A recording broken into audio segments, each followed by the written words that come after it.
আমাদের প্রজন্ম যারা বাংলাদেশকে স্বাধীনভাবে আবির্ভূত হতে দেখেছে এবং তার পেছনে জাতির জনক বঙ্গবন্ধু শেখ মুজিবুর রহমানের যে অসামান্য অবদান তা প্রত্যক্ষ করেছে, তাদের পক্ষে বঙ্গবন্ধুর কর্মকাণ্ড এবং রাজনৈতিক চিন্তাধারার মূল্যায়ন সহজ ভাষায় ব্যক্ত করা অত্যন্ত কঠিন।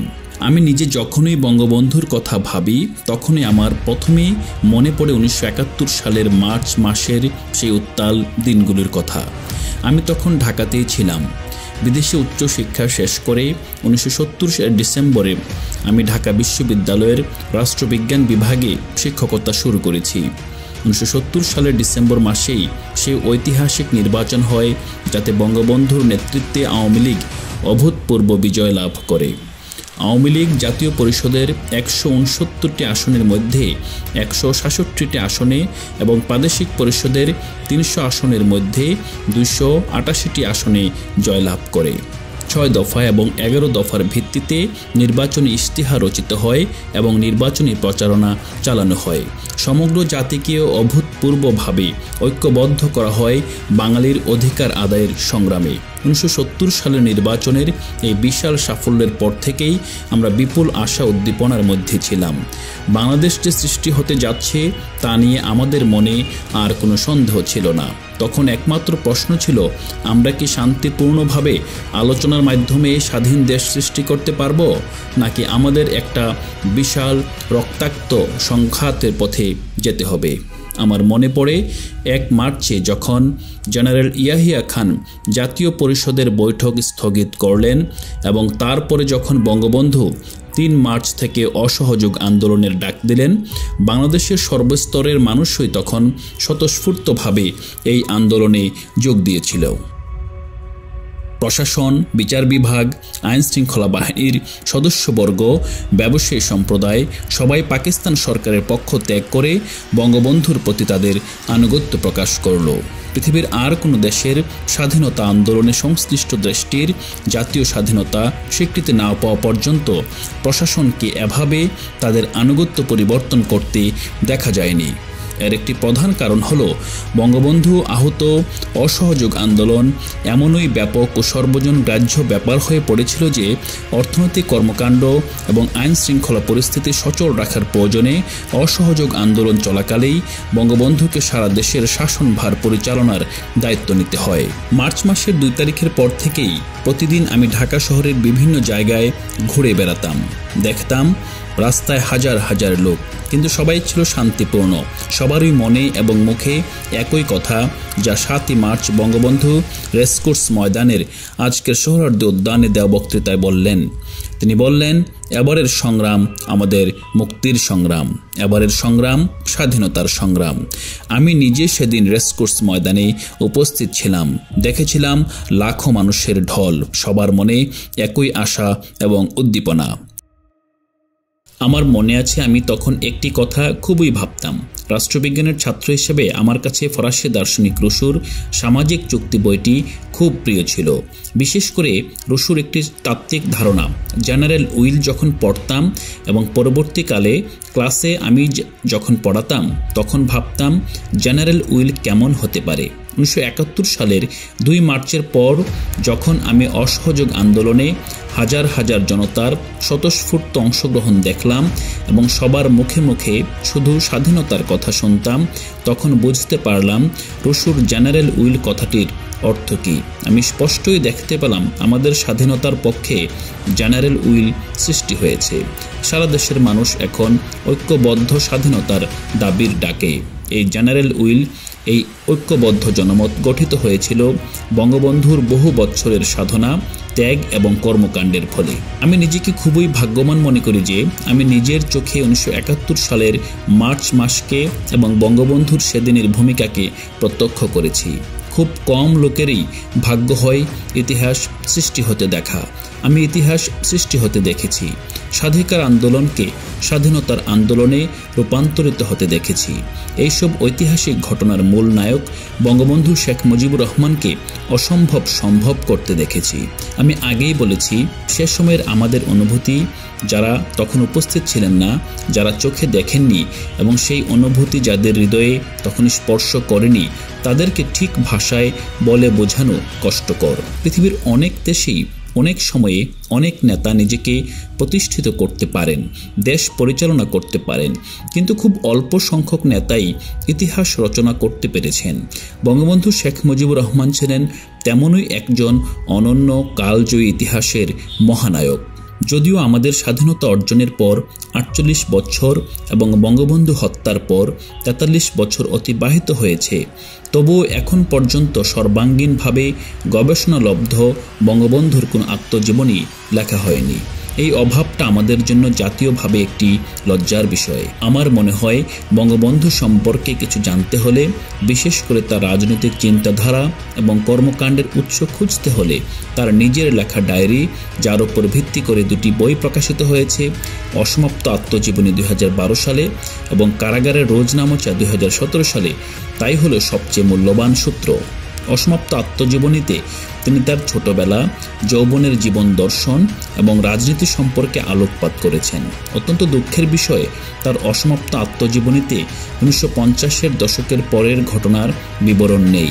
হয়তোবা সেই নোট বইগুলো খুঁজে পাওয়া যায়নি, কিন্তু অসমাপ্ত হলেও এই বইটি থেকে তার রাজনৈতিক ধ্যান ধারণা খুবই পরিষ্কারভাবে বোঝা যায়। অন্য বইটি কারাগারের রোজনামচও তার ডায়েরি ভিত্তিক। 1948 থেকে শুরু করে 1971 পর্যন্ত দীর্ঘ 23 বছর নানা সময় তাকে কারাবরণ করতে হয়েছে। এই বইটিতে 1966 সালের ঐতিহাসিক 6 দফা আন্দোলনের সময়ের তার কারাগারের দিনগুলোর বিশদ বিবরণ আছে। এখানেও তার রাজনৈতিক চিন্তাধারা সুস্পষ্ট। বিশেষ করে স্বৈরাচারী রাষ্ট্র জনগণের আন্দোলনকে দমন করবার জন্য কত রকমের নিপীড়ন করতে পারে তার বর্ণনা তিনি দিয়েছেন। এছাড়াও গণতান্ত্রিক রাষ্ট্র ব্যবস্থায় ব্যক্তি স্বাধীনতা ও মত প্রকাশের স্বাধীনতা কত প্রয়োজনীয় তার বিস্তারিত ব্যাখ্যা বইটির বিভিন্ন স্থানে আমরা পাই। আমার আজকের এই প্রবন্ধ প্রধানত এই দুইটা বই এবং বঙ্গবন্ধুর অন্যান্য ভাষণের উপর ভিত্তি করে তৈরি করেছি, যাতে যতটা সম্ভব আমরা বঙ্গবন্ধুর নিজের ভাষা শুনতে পাই। আমাদের মনে রাখা দরকার, বঙ্গবন্ধুর রাজনৈতিক জীবনের বেশিরভাগ অংশই কেটেছে রাষ্ট্রীয় ক্ষমতার বাইরে। বাংলাদেশ স্বাধীন হওয়ার পর খুবই অল্প সময়ের জন্য 3.5 বছর তিনি রাষ্ট্রীয় ক্ষমতায় ছিলেন। জীবনের বেশিরভাগ সময়ই তিনি ব্যয় করেছেন ঔপনিবেশিক ও অগণতান্ত্রিক রাষ্ট্রীয় ক্ষমতার বিরুদ্ধে সংগ্রাম করে। প্রথমে ব্রিটিশ ঔপনিবেশিক এবং তারপর পাকিস্তানি ঔপনিবেশিক শাসনের বিরুদ্ধে তিনি বহুদিন সংগ্রাম করেছেন বাংলার মানুষের রাজনৈতিক, অর্থনৈতিক ও সাংস্কৃতিক অধিকার আদায়ের জন্য। রাজনৈতিক জীবন শুরু করেন একজন সাধারণ কর্মী হিসেবে, কিন্তু খুব অল্প সময়ের মধ্যে বঙ্গবন্ধু হয়ে ওঠেন কোটি কোটি মানুষের অবিসংবাদিত নেতা। একদিকে তার ছিল অসাধারণ সাংগঠনিক ক্ষমতা, অন্যদিকে অতুলনীয় বাগ্মিতা। সাধারণত একই ব্যক্তির মধ্যে আমরা এই দুই গুণের সমাহার দেখি না। বঙ্গবন্ধু কর্মঠ মানুষ ছিলেন। তিনি নিজেই লিখেছেন যে তাত্ত্বিক আলোচনার চেয়ে দল সংগঠনের কাজে তার বেশি উৎসাহ ছিল। তার অসমাপ্ত আত্মজীবনীতে তিনি লিখেছেন যে যখন তিনি কলকাতার ছাত্র ছিলেন, তখন আবুল হাসিম সাহেব মাওলানা আজাদ সোবহানি, যিনি একজন দার্শনিক ছিলেন, তাকে আমন্ত্রণ করে এনেছিলেন ছাত্রদের ক্লাস নেবার জন্য। বঙ্গবন্ধু লিখেছেন, আমার সহকর্মীরা অধিক রাত পর্যন্ত তার আলোচনা শুনতেন। আমার পক্ষে ধৈর্য ধরে বসে থাকা কষ্টকর। কিছু সময় যোগদান করেই ভাগতাম। আমি আমার বন্ধুদের বলতাম, তোমরা পণ্ডিত হও, আমার অনেক কাজ, আগে পাকিস্তান আনতে দাও, তারপর বসে বসে আলোচনা করা যাবে। কাজ তো থাকতোই ছাত্রদের সাথে, দল তো ঠিক রাখতে হবে। তবে তাত্ত্বিক না হলেও বঙ্গবন্ধুর সুনির্দিষ্ট কিছু আদর্শ ছিল, মূল্যবোধ ছিল, লক্ষ্য ছিল এবং সেই লক্ষ্যে পৌঁছবার জন্য তিনি একনিষ্ঠভাবে এবং নিরলস কাজ করেছেন। তার কর্মকাণ্ডের মধ্য দিয়ে আমরা তার রাজনৈতিক চিন্তাধারা উপলব্ধি করতে পারি। মাত্র 3টি বাক্যেই বঙ্গবন্ধু তার আত্মপরিচিতি ও মূল্যবোধ অত্যন্ত পরিষ্কার করেছেন। অসমাপ্ত আত্মজীবনীর প্রথমেই বঙ্গবন্ধুর একটি উদ্ধৃতি রয়েছে, যা তিনি 1971 সালের 30 মে লিখেছেন। তিনি লিখেছেন, একজন মানুষ হিসেবে সমগ্র মানবজাতি নিয়েই আমি ভাবি। একজন বাঙালি হিসেবে যা কিছু বাঙালির সঙ্গে সম্পর্কিত তাই আমাকে গভীরভাবে ভাবায়। এই নিরন্তর সম্প্রীতির উৎস ভালোবাসা, অক্ষয় ভালোবাসা, যে ভালোবাসা আমার রাজনীতি এবং অস্তিত্বকে অর্থবহ করে তোলে। এই উদ্ধৃতি থেকে এটাই স্পষ্ট যে বঙ্গবন্ধু নিজেকে একাধারে মানুষ এবং তার সঙ্গে বাঙালি হিসেবে আত্মপরিচয় স্বীকৃতি দিচ্ছেন। তার কর্মপ্রেরণার উৎস হিসেবে চিহ্নিত করেছেন বাঙালি এবং মানব সম্প্রদায়ের জন্য তার ভালোবাসা। এই আত্মপরিচয় থেকেই আমরা উপলব্ধি করতে পারি তার রাজনৈতিক চিন্তাধারার 4টি বৈশিষ্ট্য: বাঙালি জাতিসত্তা, জনসম্প্রীতি, অসাম্প্রদায়িকতা এবং সমাজতন্ত্র। তার রাজনৈতিক চিন্তাধারার অবশ্যই আরও অনেক বৈশিষ্ট্য ছিল, কিন্তু আজকের এই প্রবন্ধের আলোচনা আমি এই 4টি বৈশিষ্ট্যের মধ্যেই সীমাবদ্ধ রাখব। রাজনৈতিক জীবনের প্রথম থেকেই বঙ্গবন্ধুর বাঙালি আত্মপরিচয়, স্বকীয়তা এবং তা নিয়ে গর্ববোধের পরিচয় পাই। তিনি পাকিস্তান আন্দোলনের সঙ্গে সংযুক্ত ছিলেন, কিন্তু আত্মজীবনীতে তিনি লিখেছেন যে সে সময় জনসভায় পাকিস্তান আন্দোলনকে তিনি উত্থাপিত করতেন লাহোর প্রস্তাবের ধারণায়, 2টি মুসলমান প্রধান সার্বভৌম রাষ্ট্র হিসেবে। পাকিস্তান 2টা হবে লাহোর প্রস্তাবের ভিত্তিতে, একটা বাংলা ও আসাম নিয়ে পূর্ব পাকিস্তান স্বাধীন সার্বভৌম রাষ্ট্র, আরেকটি পশ্চিম পাকিস্তান স্বাধীন সার্বভৌম রাষ্ট্র হবে পাঞ্জাব, বেলুচিস্তান সীমান্ত ও সিন্ধু প্রদেশ নিয়ে। বাঙালি জাতিসত্তা সম্পর্কে সচেতনতার সঙ্গে জড়িয়েছিল দরিদ্র, নির্যাতিত ও বঞ্চিত মানুষের মুক্তির আকাঙ্ক্ষা। তিনি পাকিস্তান আন্দোলনে যোগ দিয়েছিলেন এই ভেবে যে এই নতুন রাষ্ট্রে দরিদ্র মুসলমান, কৃষক, জমিদার শ্রেণীর নির্যাতন থেকে মুক্তি পাবে। তিনি সবসময় স্বাধীনতার আন্দোলনকে শুধুমাত্র ঔপনিবেশিক শাসন থেকে স্বাধীন হবার সংগ্রাম হিসেবে দেখেননি। তিনি এটাকে দেখেছেন নির্যাতিত দরিদ্র মানুষের অর্থনৈতিক ও রাজনৈতিক মুক্তির সংগ্রাম হিসেবে। তার জাতীয়তাবোধের ধ্যান ধারণার সঙ্গে ওতপ্রোতভাবে জড়িয়েছিল গণতান্ত্রিক রাষ্ট্র ব্যবস্থা ও সুষম সমাজ ব্যবস্থার চিন্তা।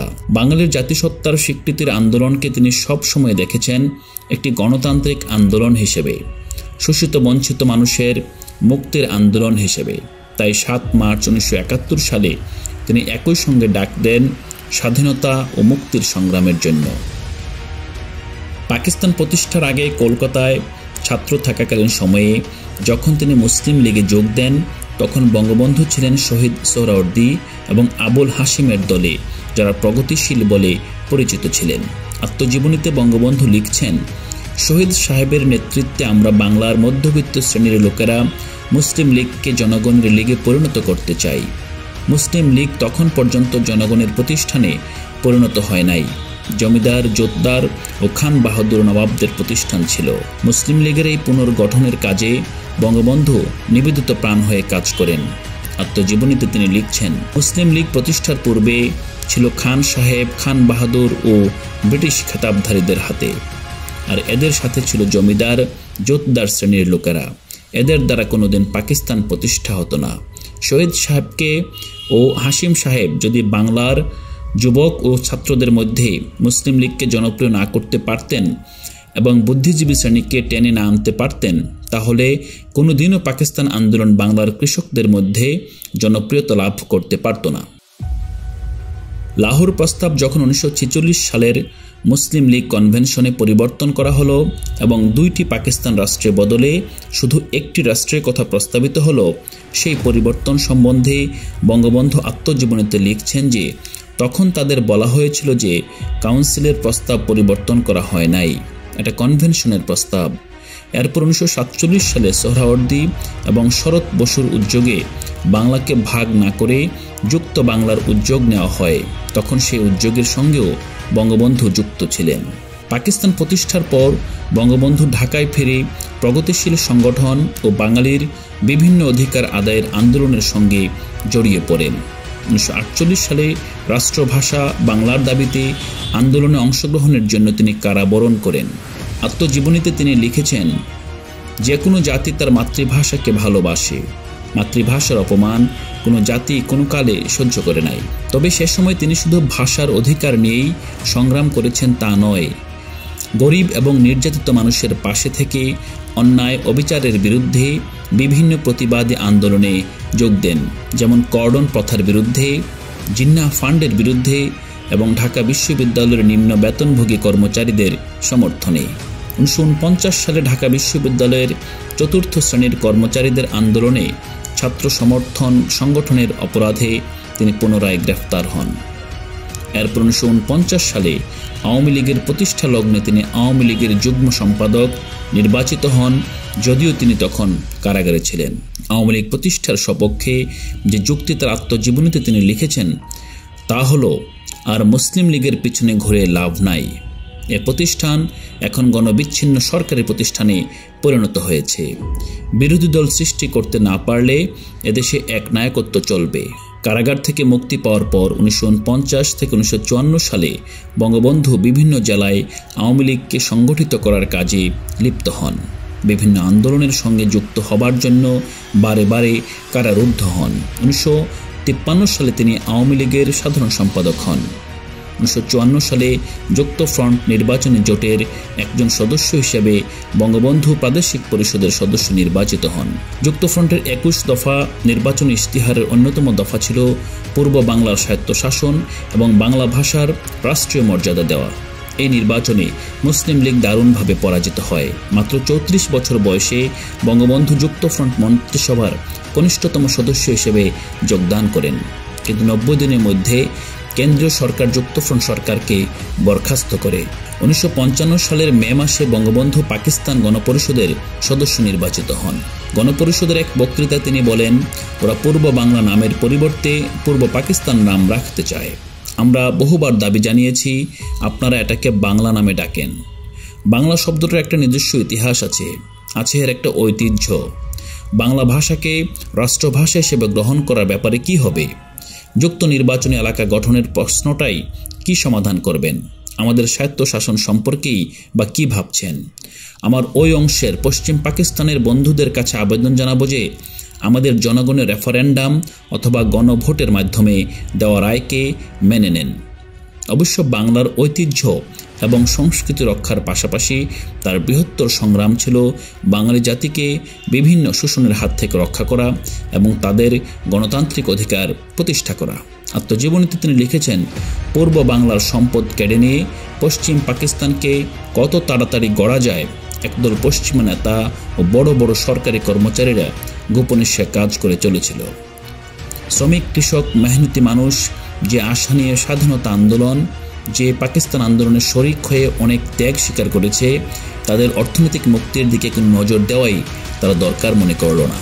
1955 সালে কাউন্সিল সেশনে আওয়ামী লীগের নাম থেকে মুসলিম শব্দটি অপসারণ করা হয় এবং বঙ্গবন্ধু আবারও দলের সাধারণ সম্পাদক নির্বাচিত হন।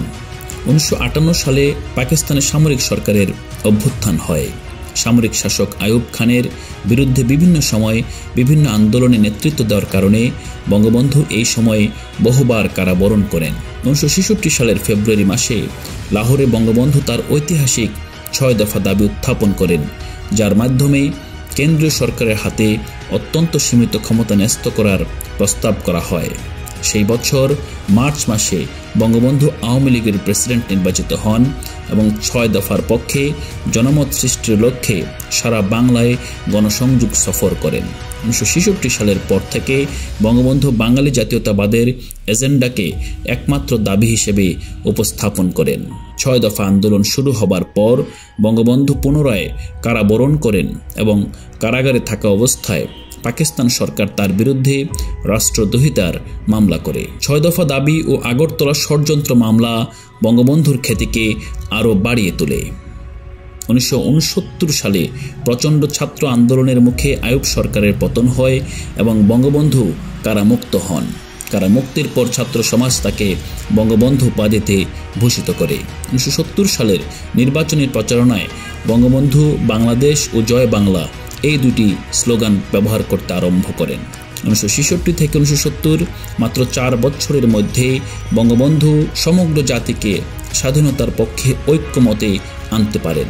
এত অল্প সময়ের মধ্যে পৃথিবীতে অন্য কোনো স্থানে জনগণকে এমনভাবে সংঘবদ্ধ করা হয়েছে বলে আমার জানা নেই। বঙ্গবন্ধু সারা জীবন আন্দোলনের রাজনীতি করেছেন ও দল গঠন করেছেন, মুক্তির কথা বলেছেন, কিন্তু তিনি সবসময়ই গণতান্ত্রিক রাজনীতিতে বিশ্বাসী ছিলেন এবং গণতন্ত্রের চর্চা করতেন। তিনি লাখ লাখ জনতাকে সংঘবদ্ধ করতেন আন্দোলনে, কিন্তু তার লক্ষ্য ছিল অহিংস এবং শান্তিপূর্ণ আন্দোলন, যাতে গণতান্ত্রিক পন্থার মধ্য দিয়ে জনমত সৃষ্টি করে অধিকার আদায় করা যায় এবং অগণতান্ত্রিক ব্যবস্থার পরিবর্তন আনা যায়। 6 দফা আন্দোলনের সময় পাকিস্তান সরকার যখন আওয়ামী লীগ কর্মীদের নির্বিচারে জেল জুলুমের সম্মুখীন করে এবং গণমাধ্যমের খবর প্রচারের বিরুদ্ধে নির্দেশনা দেয়, তখন গণতন্ত্রের ভবিষ্যৎ নিয়ে তার দুর্ভাবনার কথা তিনি ব্যক্ত করেছেন কারাগারের রোজনামচায়। তিনি লিখছেন, খবরের কাগজ এসে গেল, দেখে আমি শিহরিয়ে উঠলাম। এদেশ থেকে গণতান্ত্রিক রাজনীতির পথ চিরদিনের জন্য এরা বন্ধ করে দিতে যাচ্ছে। জাতীয় পরিষদে সরকারি গোপন তথ্য আইন সংশোধনী বিল আনা হয়েছে। কেউ সমালোচনামূলক যে কোনো কথা বলুক না কেন মামলা দায়ের হবে। বক্তৃতা করার জন্য 124 ধারা এবং ডিপিআর রুল দিয়ে আমার বিরুদ্ধে মোটমাট 5টি মামলা আর অন্যান্য আরও 3টি মামলা দায়ের করা হয়েছে। আমার ভয় হচ্ছে এরা পাকিস্তানকে সন্ত্রাসবাদের রাজনীতির দিকে নিয়ে যেতেছে। আমরা এ পথে বিশ্বাস করি না। আমরা যারা গণতন্ত্রের পথে দেশের মঙ্গল চাই, আমাদের পথ বন্ধ হতে চলেছে। 1947 থেকে 1970 এই 23 বছরে তার নেতৃত্বে বাঙালি জাতীয়তাবাদী আন্দোলন ক্রমাগত বেগবান হয়েছে, কিন্তু তিনি সবসময়ই গণতান্ত্রিক প্রক্রিয়ার মধ্যেই ছিলেন। যখনই পাকিস্তানের শাসকবর্গ নির্বাচনের সুযোগ দিয়েছে, তিনি তাতে অংশগ্রহণ করেছেন, যদিও বারে বারে শাসক শ্রেণী নির্বাচনের ফলাফলকে বানচাল করার চেষ্টা করেছে। ঐতিহাসিক 7 মার্চের ভাষণে বঙ্গবন্ধু অত্যন্ত সুন্দরভাবে বাঙালি জাতীয়তাবাদের আন্দোলনকে একই সঙ্গে গণতান্ত্রিক ও মুক্তির আন্দোলন হিসেবে জনগণের সামনে তুলে ধরেছিলেন। তিনি বলেছিলেন, আজ বাংলার মানুষ মুক্তি চায়, বাংলার মানুষ বাঁচতে চায়, বাংলার মানুষ তার অধিকার চায়। নির্বাচনে বাংলাদেশের মানুষ সম্পূর্ণভাবে আমাকে, আওয়ামী লীগকে ভোট দেন। আমাদের ন্যাশনাল অ্যাসেম্বলি বসবে, আমরা সেখানে শাসনতন্ত্র তৈরি করব এবং এই দেশকে আমরা গড়ে তুলব। এদেশের মানুষ অর্থনৈতিক, রাজনৈতিক ও সাংস্কৃতিক মুক্তি পাবে। কি পেলাম আমরা? আমরা পাকিস্তানের সংখ্যাগুরু। আমরা বাঙালিরা যখনই ক্ষমতায় যাবার চেষ্টা করেছি, তখনই তারা আমাদের উপর ঝাঁপিয়ে পড়েছেন। আমি প্রধানমন্ত্রিত্ব চাই না, আমি এদেশের মানুষের অধিকার চাই। অনেক সময় যারা বড় মাপের নেতা হন, তারা জনগণের সঙ্গে তেমন সম্পৃক্ত হন না। তারা জনগণকে কোনো মহৎ উদ্দেশ্যে পরিচালনার কথা বলেন। তারা অনেক সময়ই থেকে যান জনগণের ঊর্ধ্বে। বঙ্গবন্ধু এর ব্যতিক্রম। তিনি সবসময়ই বাংলাদেশের জনগণের সঙ্গে নিজেকে এক করে দেখতেন এবং তাই তিনি বারে বারে একদিকে তার জনগণের জন্য ভালোবাসা এবং অন্যদিকে জনগণের তার জন্য ভালোবাসার কথা উল্লেখ করতেন। পৃথিবীর বিভিন্ন নেতাদের ভাষণ আমি যখন পড়ি এবং তার ভাষণের সঙ্গে যখন আমি বঙ্গবন্ধুর ভাষণের তুলনা করি, তখন আমার কাছে তার একটি অভিব্যক্তি, জনগণের প্রতি ভালোবাসা, তা অনন্য বলে মনে হয়েছে। বাংলাদেশের আপামর জনসাধারণের জন্য তার যে ভালোবাসা এবং প্রতিদানে জনগণের যে ভালোবাসা তিনি পেয়েছেন, তার কথা তিনি নানা ভাষণে বারবার ব্যক্ত করেছেন। এই ভালোবাসায় সৃষ্টি করেছিল জনগণের সঙ্গে তার নাড়ির টান। তিনি জানতেন জনগণ তার উপর অসীম আস্থা রাখে এবং তিনিও সবসময় সজাগ থাকতেন যেন তার কোনো কর্মকাণ্ডে এই আস্থার স্থানটি ক্ষুণ্ণ না হয়। 1972 সালে পাকিস্তানের কারাগার থেকে মুক্ত হয়ে বাংলাদেশে আসার পর এক জনসভায় তিনি বলেন, বাংলার মানুষকে আমি জানি, আমাকেও বাংলার মানুষ চেনে। বাংলার মানুষকে আমি ভালোবাসি, বাংলার মানুষ আমাকে ভালোবাসে। আমি তাদের জন্য কোনো কাজে হাত দিয়ে কখনো হাল ছাড়ি না। তার এই দৃঢ়তা জনগণের কাছে তিনি একটি প্রতিজ্ঞা করলে কিংবা জনগণের পক্ষ হয়ে একটি কাজ হাতে নিলে তিনি যে কখনোই সেই প্রতিজ্ঞা ভাঙবেন না কিংবা সেই কাজ থেকে পিছপা হবেন না, এটাই ছিল তার চরিত্রের একটি অসামান্য গুণ। বঙ্গবন্ধু জাতীয়তাবাদ, গণতন্ত্র, অসাম্প্রদায়িকতা, সমাজতন্ত্র এসব নানা ধরনের আদর্শে বিশ্বাস করতেন। তবে সাধারণ মানুষের দুঃখে কষ্টে তাদের পাশে দাঁড়ানো, জনসাধারণ কোন কোন ইস্যুকে প্রাধান্য দিচ্ছে তার দিকেও তার দৃষ্টি ছিল। জনসাধারণের ইস্যু নিয়ে তিনি কথা বলতেন, রাজনীতি করতেন।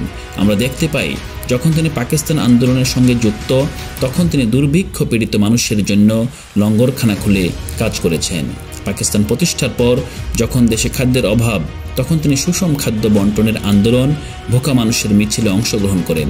তিনি সাম্প্রদায়িক দাঙ্গা প্রতিরোধে কাজ করেন, দাঙ্গা কবলিত মানুষকে উদ্ধারের জন্য কাজ করেন। তার রাজনৈতিক চিন্তাধারা শুধুমাত্র রাজনৈতিক ক্ষমতা কেন্দ্রিক ছিল না, সাধারণ মানুষের সমস্যার সঙ্গে সম্পৃক্ত হয়ে তিনি তার রাজনৈতিক চিন্তা গড়ে তুলেছিলেন। বঙ্গবন্ধু একদিকে ছিলেন সাধারণ মানুষের লোক, মানুষের কাছ থেকে তাদের আশা আকাঙ্ক্ষার কথা তিনি জেনেছেন, শিখেছেন। অন্যদিকে তিনি ছিলেন জনতার নেতা। সাধারণ মানুষের আশা আকাঙ্ক্ষাকেই তিনি সামনের দিকে, প্রগতির দিকে নিতে চেয়েছেন। সব বিষয়ে তিনি শেষ ভরসা করতেন মানুষের উপরে। তাই 1971 সালের 7 মার্চে তার ঐতিহাসিক ভাষণে তিনি জনগণকে আহ্বান করেন, বলেন যার যা আছে তাই নিয়ে স্বাধীনতা সংগ্রামে যুক্ত হবার জন্য। যদিও বঙ্গবন্ধু বাঙালি জাতীয়তাবাদী আন্দোলনকে সুসংহত করেছিলেন, কিন্তু তিনি কখনো বিভিন্ন গোষ্ঠীর মধ্যে ঘৃণা সৃষ্টি ও সংঘাতের রাজনীতি করেননি। বহু জাতীয়তাবাদী আন্দোলন এক জাতিকে অন্য জাতির বিরুদ্ধে সহিংস আচরণের দিকে ঠেলে দেয়, কিন্তু বঙ্গবন্ধু শোষকদের হাত থেকে বাঙালির মুক্তি কামনার লক্ষ্যে কাজ করেছেন। বাঙালিকে অন্য কোনো জাতির বিরুদ্ধে সহিংস আচরণে প্ররোচনা দেননি। সম্প্রতি আমরা পশ্চিমের বিভিন্ন গণতান্ত্রিক দেশে উগ্র জাতীয়তাবাদের উত্থান দেখছি, যেখানে বিভিন্ন গোষ্ঠীর মধ্যে তিক্ততা এবং সংখ্যাগুরুদের সংখ্যালঘুদের প্রতি অসহিষ্ণু মনোভাব লক্ষ্য করছি। বঙ্গবন্ধুর জাতীয়তাবাদের চিন্তা ছিল এর বিপরীত। তিনি সব গোষ্ঠীর সহাবস্থান এবং সব নাগরিকের সমান অধিকারে বিশ্বাস করতেন। তার আত্মজীবনীতে তিনি নিজেকে একাধারে বাঙালি এবং মানুষ হিসেবে পরিচয় দিয়েছেন। তিনি কোনো অমানবিক কাজের সমর্থন কখনো করেননি। তিনি সবসময়ই সাম্প্রদায়িক দাঙ্গা এবং সহিংসতার বিরুদ্ধে অবস্থান নিয়েছেন। পাকিস্তান প্রতিষ্ঠার পর যখন আওয়ামী লীগ প্রথমে আওয়ামী মুসলিম লীগ নামে প্রতিষ্ঠিত হয়, তখন তিনি লিখছেন যে সে সময়ের বিবেচনায় এই মুসলিম শব্দটি রাখতে হয়েছিল, কারণ ইতিমধ্যেই যারা মুসলিম লীগের বিরোধিতা করছিল তাদের পাকিস্তানের শত্রু বা ভারতের চর হিসেবে আখ্যা দেওয়া হচ্ছিল। যদিও অনেক প্রগতিশীল ব্যক্তি প্রথম থেকে মুসলিম শব্দটি বাদ দেবার পক্ষে ছিলেন। 1954 সালের প্রাদেশিক নির্বাচন পৃথক নির্বাচন ব্যবস্থার হলেও তার পরপরই আওয়ামী লীগ পৃথক নির্বাচন ব্যবস্থার বদলে যৌথ নির্বাচন ব্যবস্থার দাবি করে। আমরা এর আগেই দেখেছি 1955 সালে গণপরিষদে বঙ্গবন্ধু যৌথ নির্বাচন দাবি করেন। বঙ্গবন্ধু ব্যক্তিগত জীবনে নামাজ পড়তেন, রোজা রাখতেন, কোরআন শরীফ পড়তেন এবং সকল নাগরিকের নিজ নিজ ধর্ম পালনের অধিকারে বিশ্বাসী ছিলেন। তিনি রাজনীতিতে ধর্মের ব্যবহারের বিরোধী ছিলেন। তার আত্মজীবনীতে বঙ্গবন্ধু লিখেছেন, আমি নিজে কমিউনিস্ট নই, তবে সমাজতন্ত্রে বিশ্বাস করি এবং পুঁজিবাদী অর্থনীতিতে বিশ্বাস করি না। একে আমি শোষণের যন্ত্র হিসেবে মনে করি। এই পুঁজিপতি সৃষ্টির অর্থনীতি যতদিন দুনিয়ায় থাকবে, ততদিন দুনিয়ার মানুষের উপর থেকে শোষণ বন্ধ হতে পারে না। তার দুটি বই এবং বিভিন্ন ভাষণে প্রায়ই বঙ্গবন্ধু জনগণকে শোষণমুক্ত করে এক বৈষম্যহীন অর্থনৈতিক ও সমাজ ব্যবস্থা প্রতিষ্ঠার কথা বলেছেন। সমাজতন্ত্র বলতে তিনি প্রধানত শোষণমুক্ত এবং বৈষম্যহীন একটা ব্যবস্থার কথা ভাবতেন। 1952 সালে চীন যাবার পর চীন এবং পাকিস্তানের মধ্যে যে পার্থক্য তিনি দেখেছেন তা তার মনে গভীর দাগ কেটেছে। এই দুই দেশের পার্থক্য সম্বন্ধে তিনি লিখছেন, তাদের সঙ্গে আমাদের পার্থক্য হলো তাদের জনগণ জানতে পারলো ও অনুভব করতে পারলো এই দেশ ও এ দেশের সম্পদ তাদের, আর আমাদের জনগণ বুঝতে আরম্ভ করলো জাতীয় সম্পদ বিশেষ গোষ্ঠীর আর তারা যেন কেউই নন। শোষণ মুক্তি এবং বৈষম্য দূরীকরণে সরকারের যে দায়িত্ব আছে তা তিনি বিশ্বাস করতেন। চীনে গিয়ে তিনি প্রত্যক্ষ করেছেন চীন সরকার জনসাধারণের জন্য কি কি কাজ করছে। সে দেশে প্রাধান্য পাচ্ছে শিল্প কারখানার উন্নতি, শৌখিন দ্রব্য নয়।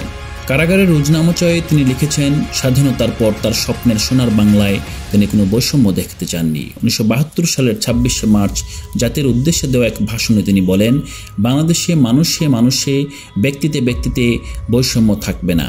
সম্পদের বন্টন ব্যবস্থায় সমতা আনতে হবে এবং উচ্চতর আয় ও নিম্নতম উপার্জনের ক্ষেত্রে যে আকাশচুম্বী বৈষম্য এতদিন ধরে বিরাজ করছিল সেটা দূর করতে হবে। বঙ্গবন্ধু রাজনৈতিক চিন্তাধারার যেই 4টি বৈশিষ্ট্য নিয়ে আমি আলোচনা করেছি তার প্রতিফলন আমরা আমাদের সংবিধানের 4 মূলনীতিতে দেখতে পাই। 1972 সালের 12 অক্টোবর গণপরিষদের এক অধিবেশনে তিনি আমাদের সংবিধানের 4 মূলনীতিকে এভাবে ব্যাখ্যা করেন। জাতীয়তাবাদ, বাঙালি জাতীয়তাবাদ, এই বাঙালি জাতীয়তাবাদ চলবে বাংলাদেশে। আমি গণতন্ত্রে বিশ্বাসী, জনসাধারণের ভোটের অধিকারকে বিশ্বাস করি। আমরা বিশ্বাস করি সমাজতন্ত্রে, যেখানে শোষণহীন সমাজ থাকবে। শোষক শ্রেণী আর কোনোদিন দেশের মানুষকে শোষণ করতে পারবে না। ধর্মনিরপেক্ষতা মানে ধর্মহীনতা নয়। হিন্দু তার ধর্ম পালন করবে না, মুসলমান তার ধর্ম পালন করবে না। বাংলার মানুষ এটা চায় না। রাজনৈতিক কারণে ধর্মকে ব্যবহার করা যাবে না।